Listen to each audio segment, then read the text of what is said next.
Hey everyone, Noir here. Let's get into today's Reddit story. My name is Natalie Brooks, and I am 30 years old. I was standing in the doorway of my parents' dining room with a pumpkin pie I had picked up from the grocery store. It was the same entrance I had walked through every Thanksgiving since I was a little girl. Even before I found my seat, I could tell this holiday was not going to be like the others. There was something in the atmosphere that warned me things were about to change. The table was dressed with my mother's expensive china, the set she only used a couple of times each year for special occasions. Every chair already had someone sitting in it except the one saved for me. My sister, Lauren, sat at the head of the table like she had earned a permanent place there. Her white doctor's blazer hung over the back of her chair even though we were nowhere near the hospital. She always liked everyone to know she was a physician before she even said her first word. I placed the pie on the kitchen counter, walked over, and slipped into the only empty chair beside my Uncle Dennis. He barely looked up, gave me a quick nod, and immediately went back to scrolling through his phone. There were 14 people packed into that dining room that evening. My parents, Lauren, her fiancé, aunts, uncles, cousins, and me. I remember counting every single person because focusing on numbers was a whole lot easier than dealing with the emotions building inside me. A few moments later, my mother stood up with a glass of wine in her hand. She lightly tapped it with her fork, just like she did before every holiday toast, and the conversations around the table faded away. Everyone always stopped talking when she wanted attention.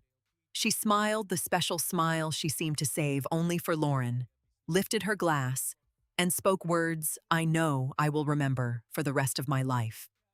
"One daughter became a doctor," she said proudly, staring at Lauren with tears almost filling her eyes. Then she glanced toward me and added, "The other became a maid." Right after saying it, she laughed. It was not an awkward chuckle or an uncomfortable smile. It was a genuine, carefree laugh, like she honestly believed she had delivered the funniest joke anyone had ever heard. The rest of the family joined in. 14 people laughed right along with her. I felt my cheeks burning with embarrassment, but I stayed quiet. Underneath the table, I squeezed my napkin so tightly my fingers started to ache. One of my aunts patted my mother's arm and joked, "Well, somebody has to clean the houses."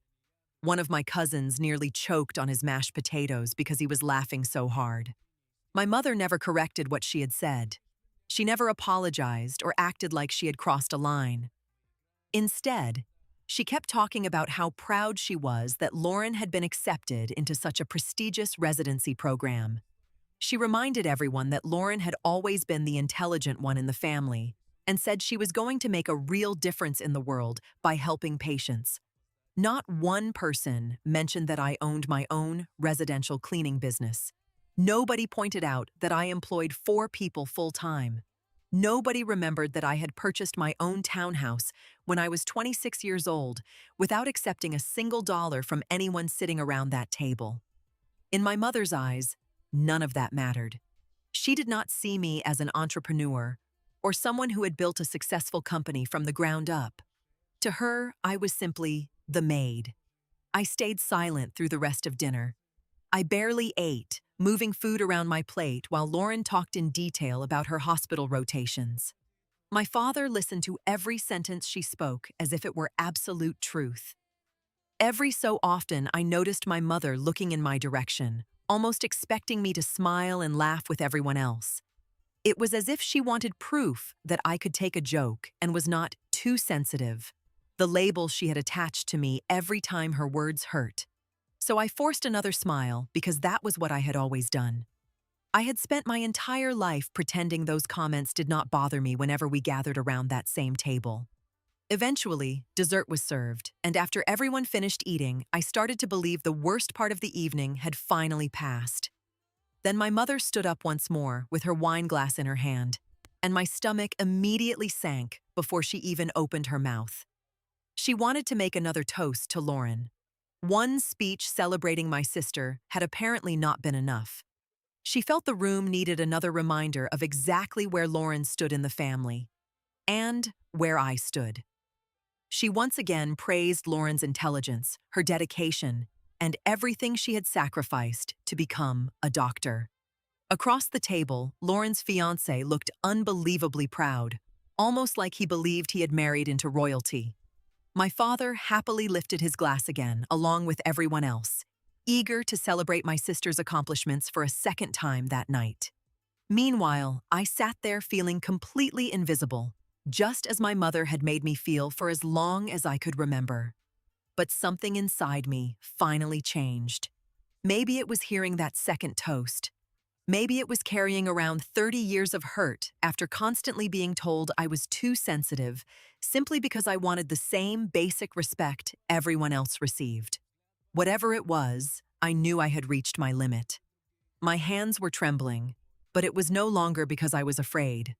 My mother raised her glass even higher and prepared to continue talking about Lauren.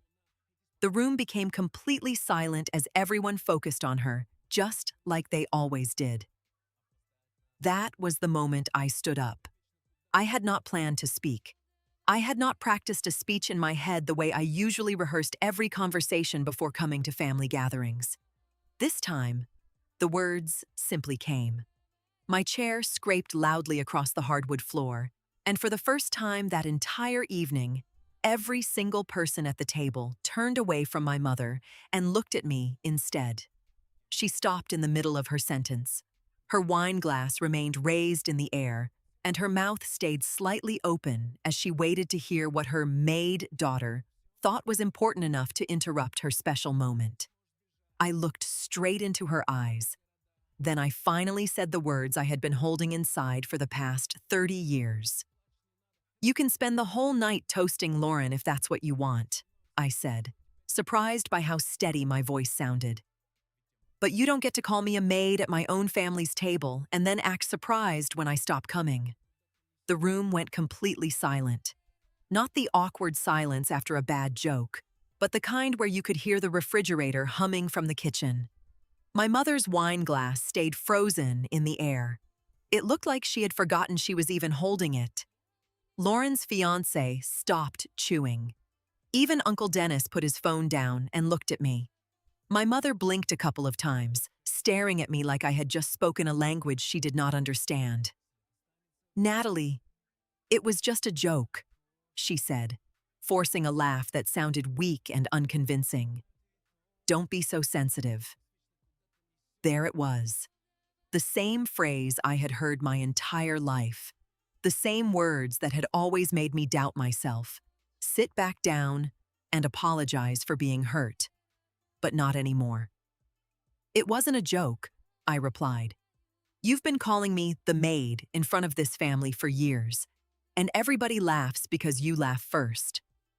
I took a breath before continuing. "I clean houses for a living, Mom, but I also built that business myself. I have 4 employees working for me. I bought my own townhouse when I was 26 without getting a dime of help from anyone here. But none of that matters to you because I'm not wearing a white coat." My father cleared his throat and quietly muttered that I was overreacting. I turned toward him.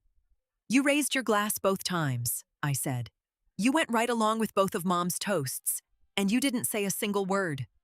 He lowered his eyes and stared at his plate like it had suddenly become the most interesting thing in the room.